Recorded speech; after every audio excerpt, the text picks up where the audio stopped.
Hello friends, CTG career institute के इस online platform पे आपका स्वागत है। हम साइंस बायोलॉजी के अंदर जीआईटी सिस्टम को पढ़ रहे थे और जीआईटी सिस्टम के अंतर्गत हमने हमारी ओरल कैविटी को पढ़ना स्टार्ट किया था। हमने ओरल कैविटी के अंदर हमारी सलाइवरी ग्लैंड जो थी उनको पढ़ लिया था। सलाइवरी ग्लैंड का सिक्रीशन सलाइवा होता है उसको पढ़ा था और सलाइवा में कौन कौन से डाइजेस्टिव एंजाइम पाए जाते हैं उनको पढ़ा था।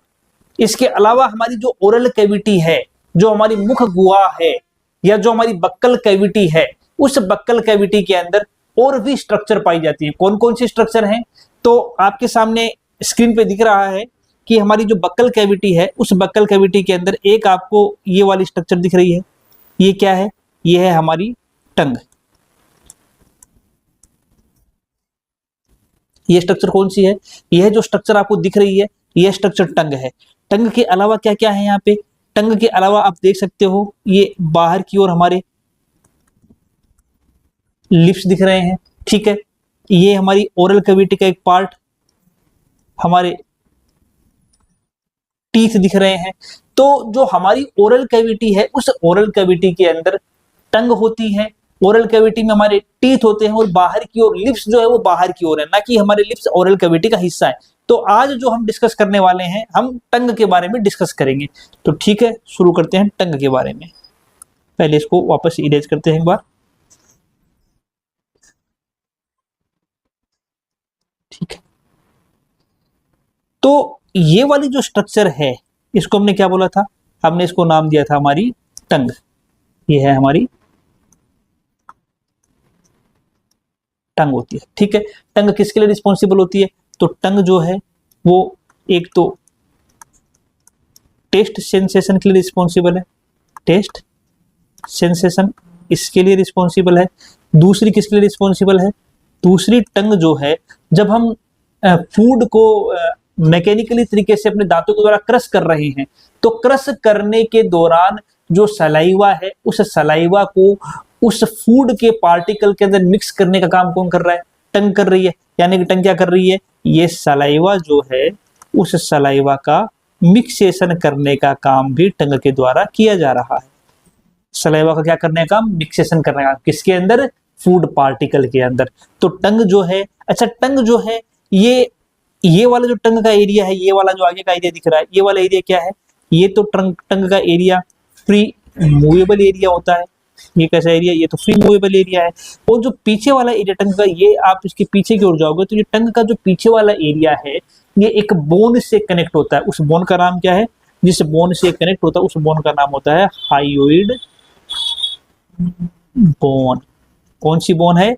पीछे की ओर एक बोन होती है, उस बोन का नाम है हायोइड बोन। उस हायोइड बोन से क्या होता है? टंग जो होती है वो कनेक्टेड होती है। तो टंग ओरल कैविटी जो है, उस ओरल कैविटी के अंदर उसकी जो फ्लोर वाला पोर्शन है, वो फ्लोर वाला पोर्शन बनाने का काम टंग करती है, नंबर 1 पॉइंट। दूसरी, टंग जो होती है वो पीछे की ओर एक हायोइड बोन होती है, उस हायोइड बोन से अटैच होती है।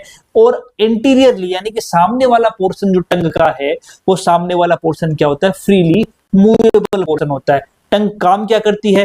तो हमारी जो टंग होती है, ये टंग क्या करती है? ये टंग टेस्ट सेंसेशन का काम करती है। मींस टेस्ट जो है, हमें अलग अलग चीजों के जो टेस्ट आ रहे हैं, वो टेस्ट आने के लिए कौन रिस्पॉन्सिबल है? ये टंग जो है, ये टंग ही टेस्ट के लिए रिस्पॉन्सिबल है। इसके अलावा क्या करती है? जो सलाइवा है, उस सलाइवा को हमारे फूड पार्टिकल्स के अंदर मिक्स करने का काम भी इस टंग के द्वारा किया जाता है। अच्छा, हमने क्या बात की? टेस्ट की बात की कि टंग जो है वो टेस्ट सेंसेशन के लिए रिस्पॉन्सिबल है। अच्छा, टंग टेस्ट सेंसेशन के लिए किस तरीके से रिस्पॉन्सिबल है? टंग जो है, इस टंग के ऊपर क्या पाई जाती है? कुछ स्वाद कलिकाएं पाई जाती है। क्या पाई जाती हैं? टंग के ऊपर पाई जाती है टेस्ट बर्ड्स। टेस्ट बर्ड्स बोल देते हैं, या इनको हिंदी में क्या बोलते हैं? इनको हिंदी में बोलते हैं स्वाद कलिका। जो हमारे टंग है, इस टंग पे क्या पाई जाती है? टंग पे टेस्ट बर्ड या स्वाद कलिकाएं पाई जाती हैं। और ये स्वाद कलिकाएं क्या करती हैं? ये स्वाद कलिकाएं ही स्वाद के लिए या टेस्ट के सेंसेशन के लिए क्या हैं? रिस्पॉन्सिबल हैं, जिम्मेदार हैं। कौन कौन सी स्वाद कलिकाएं पाई जाती है? इसको इरेज कर सकते हैं हम, या आगे वाला हम पेज ही ले लेते हैं नया, ठीक है। ये लो, ठीक है, कौन कौन सी स्वाद कलिकाएं पाई जाती है हमारे टंग के ऊपर? तो टंग के ऊपर, अच्छा पहले ये देख लेते हैं कि टंग का कौन कौन सा हिस्सा जो है वो टेस्ट सेंसेशन के रिस्पॉन्सिबल है। तो मान लो हम एक डायग्राम पहले ड्रॉ करते हैं, जैसे ये हमारी टंग है, ठीक है। इस टंग पे पीछे की ओर एक वी शेप की स्ट्रक्चर पाई जाती है, ये वाली, ठीक है। ये वी शेप की स्ट्रक्चर है, दिख रही है वी जैसी स्ट्रक्चर है। तो ये वी शेप की स्ट्रक्चर क्या कर रही है? ये वी शेप की स्ट्रक्चर टंग के जो आगे वाले पोर्शन है, टंग का जो आपको दिख रहा है ये वाला पोर्शन जो है, ये वाला जो टंग का पोर्शन है, इसको इस पीछे वाले पोर्शन से क्या कर रही है? सेपरेट करने का काम कर रही है। तो ये जो वी लाइक स्ट्रक्चर है, इस वी लाइक स्ट्रक्चर को क्या बोलते हैं? इसको बोलते हैं सल्कस टर्मिनलिस। वैसे आपको ये नाम याद नहीं रखना है, सल्कस टर्मिनलिस, इसको बोलते हैं सल्कस टर्मिनलिस बोलते हैं। जो सल्कस टर्मिनलिस क्या करती है? टंग के आगे वाले हिस्से को, जो फ्री मूवेबल हिस्सा होता है, जो स्वतंत्र गतिमान हिस्सा होता है, उसको पीछे वाले पोर्शन से अलग करने का काम करती हैं। अब आगे का जो हिस्सा जो आपको माउथ जिसे आपको दिख रहा है, यहाँ पे आप देख सकते हो, यहाँ पे ये देख लीजिए, ये वाला जो हिस्सा आपको दिख रहा है ना, पूरा का पूरा ये वाला जिसको मैंने एनसर्किल किया है, जिसको मैंने घेरा है, ये हिस्सा क्या है? ये टंग का आगे वाला हिस्सा है जो फ्रीली मूवेबल है, स्वतंत्र रूप से गति कर सकता है।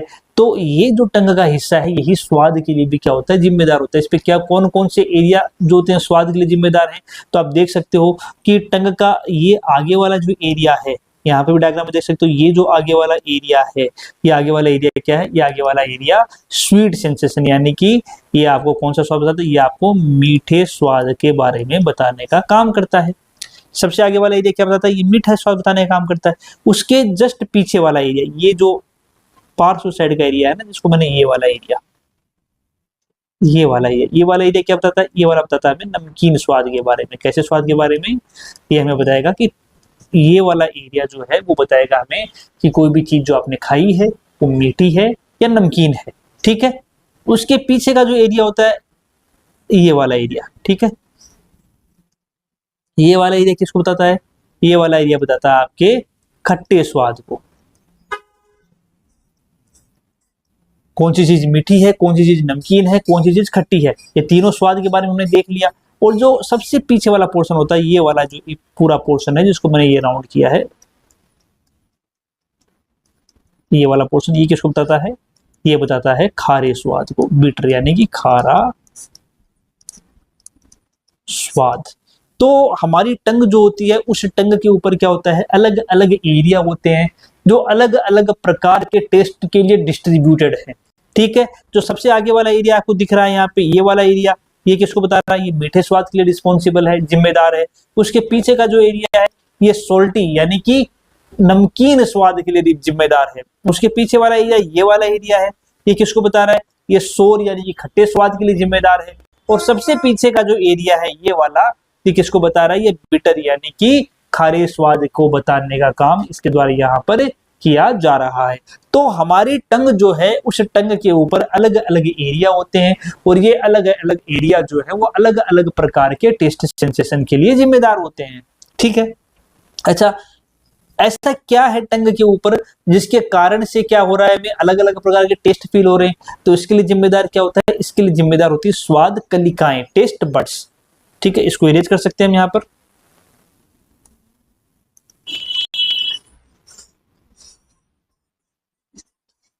पूरा इरेज कर लेते हैं, ठीक है। तो टेस्ट बड्स की बात करते हैं, पहले हेडिंग लगाते हैं, टेस्ट बड्स, स्वाद कलिकाएं, स्वाद कलिकाएं, ठीक है। तो हम किसकी बात कर रहे हैं यहाँ पे? हम बात कर रहे हैं स्वाद कलिकाओं की। हमने बताया कि टंग के ऊपर डिफरेंट डिफरेंट एरिया होते हैं और उन डिफरेंट डिफरेंट एरिया के द्वारा डिफरेंट डिफरेंट टाइप के टेस्ट सेंसेशन जो है वो फील किए जाते हैं, ठीक है, वो ही हमें महसूस होता है।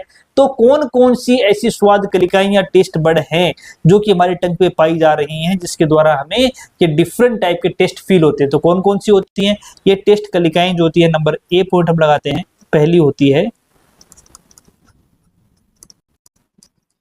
फिलीफॉर्म टेस्ट बड्स, पहली होती है filiform test buds.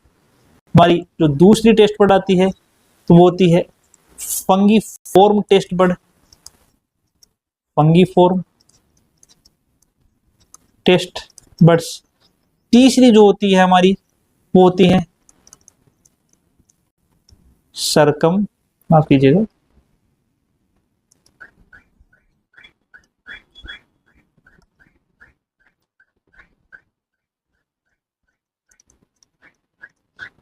सरकम wallet taste buds. और जो चौथी जो हमारी टेस्ट बड्स आती हैं वो फोलेट, फोलेट टेस्ट बड्स। ठीक है, टोटल 4 टाइप की टेस्ट बड पाई जाती हैं, टोटल 4 टाइप की स्वाद कलिकाएं पाई जाती हैं। पहली जो पाई जाती है वो है फिलीफॉर्म टेस्ट बड, दूसरी जो पाई जाती है वो आपकी फंगीफॉर्म टेस्ट बड्स, तीसरी जो पाई जाती है वो आपकी सरकम वैलेट टेस्ट बड, और चौथी जो पाई जाती है वो कौन सी है, फोलेट टेस्ट बड। ये 4 टाइप की टेस्ट बड होती हैं जो हमारी टंग के ऊपर पाई जाती हैं और ये हमारे स्वाद के सेंसेशन के लिए जिम्मेदार होती हैं। अच्छा, ये टेस्ट बड कैसी होती हैं, कैसे कैसे पाई जाती हैं, इनको देख लेते हैं एक बार। इसको हम इरेज करते हैं वापस से। ठीक है, अब ये हमारी टंग है। ठीक है, इसको हम थोड़ा सा जूम कर लेते हैं टंग को। ठीक है, नीचे ले जाते हैं, ये हमारी टंग है। ठीक है, इस टंग के ऊपर क्या है, इस टंग के ऊपर ये टेस्ट बड कैसे कैसे पाई जाती है। देखो पीछे की तरफ मैंने क्या बताया, पीछे की तरफ मैंने बताया कि यहाँ पर क्या होता है, यहाँ पर एक वी शेप की स्ट्रक्चर होती है, इसको हम ऐसे बनाते हैं। ठीक है, जिसको हमने क्या नाम दिया था, सल्कस टर्मिनलिस नाम दिया था। ठीक है, अब इस वी शेप की स्ट्रक्चर के पास में यहाँ पर आपको ऐसे एक लीफ लाइक स्ट्रक्चर जो है वो नजर आएंगे। यहाँ पे आप जब देखोगे शीशे में तो आपको यहाँ पर एक लीफ लाइक की स्ट्रक्चर दोनों साइड के अंदर नजर आएंगी। ये लीफ लाइक स्ट्रक्चर हो गई। तो ये जो लीफ लाइक स्ट्रक्चर आपको यहाँ पे दिख रही हैं, इन लीफ लाइक स्ट्रक्चर को हम बोलते हैं फोलेट टेस्ट बड। ये कौन सी टेस्ट बड है, ये है हमारी फोलेट टेस्ट बड्स। ठीक है, ये कौन सी टेस्ट बड्स हैं, ये है फोलेट टेस्ट बड्स। दूसरी कौन सी होती है, दूसरी जो टेस्ट बड पाई जाती हैं वो इस पूरी की पूरी टंग पे डिस्ट्रीब्यूटेड होती है। ये जो कॉनिकल शेप में बना रहा हूँ, शंक्वाकार टेस्ट बड जो बना रहा हूँ, जो कि इस पूरी की पूरी टंग के ऊपर फैली होती हैं, ये हो गया। ठीक है, तो इनको बोलते हैं filiform test bud, filiform test buds.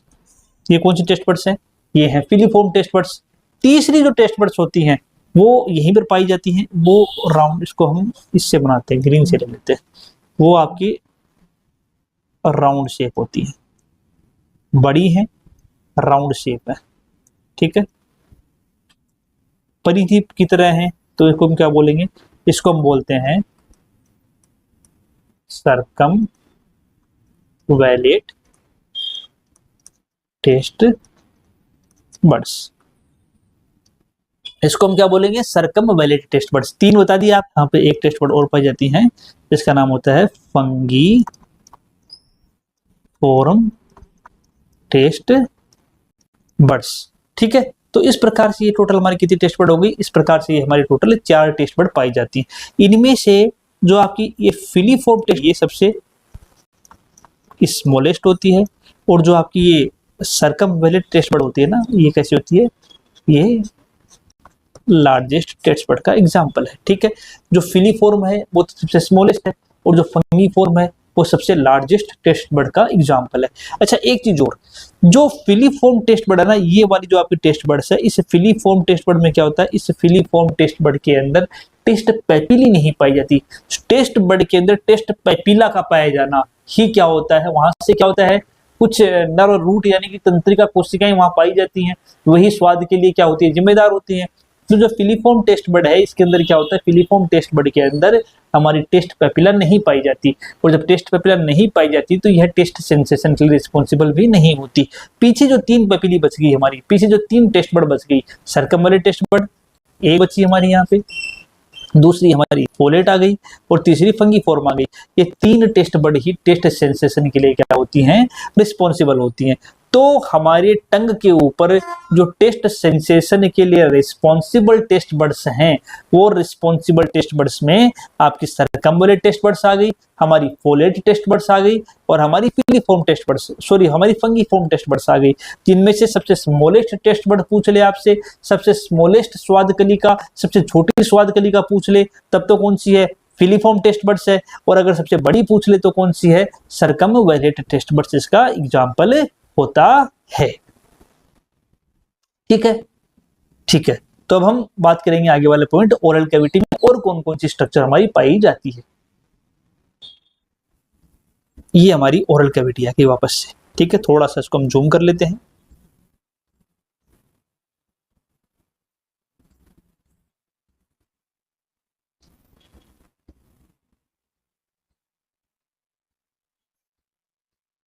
ठीक है, ये रही हमारी ओरल कैविटी। अब ओरल कैविटी के अंदर अगली स्ट्रक्चर क्या है जिसको हमें पढ़ना है, तो आप यहीं पे देख सकते हो कि अगली स्ट्रक्चर जिसको हम पढ़ने वाले हैं उसका नाम क्या है, उसका नाम है हमारे टीथ। ठीक है, डाइजेशन जो भी होता है ना ओरल कैविटी के अंदर, वह डाइजेशन 2 तरीके से होता है। एक तो होता है मैकेनिकल मेथड द्वारा, मैकेनिकल यानी कि यांत्रिक पाचन, इसको हम बोलते हैं यांत्रिक पाचन। और दूसरा होता है केमिकल मेथड के द्वारा। केमिकल का मतलब क्या होता है, जहां पर एंजाइम्स जो होते हैं उन एंजाइम्स के माध्यम से पाचन किया जाता है, उसको बोलते हैं केमिकल मेथड। तो 2 तरीके से डाइजेशन होता है, मैकेनिकल मेथड और केमिकल। तो दांत जो हैं, जो हमारे टीथ हैं, वो मैकेनिकल डाइजेशन के लिए क्या होते हैं, इंपॉर्टेंट होते हैं। ठीक है, यांत्रिक पाचन के लिए जिम्मेदार होते हैं। अब कौन कौन से स्ट्रक्चर या कौन कौन से टाइप के टीथ होते हैं, जैसे हमारे इंसीजर होते हैं, हमारे कैनाइन होते हैं, हमारे प्रीमोलर्स होते हैं, हमारे मोलर्स होते हैं। तो कितने टाइप के दांत होते हैं, ठीक है, क्या दांतों का फॉर्मूला होता है और किस किस प्रकार से ये इंसीजर हैं, कैनाइन है, प्रीमोलर है, मोलर है, डाइजेशन में हेल्प करते हैं, ये हम अगले वीडियो में बात करेंगे। ठीक है, आज के लिए इतना ही देखेंगे। कोशिश है कि आपको जो पढ़ाया जा रहा है वो पूरी तरह समझ में आए। अगर कहीं कोई कंफ्यूजन आती है तो आप हमसे पूछ सकते हैं। और अगर आपको वीडियो हमारा अच्छा लग रहा है तो वीडियो को शेयर करें और चैनल को सब्सक्राइब करना ना भूलें। धन्यवाद।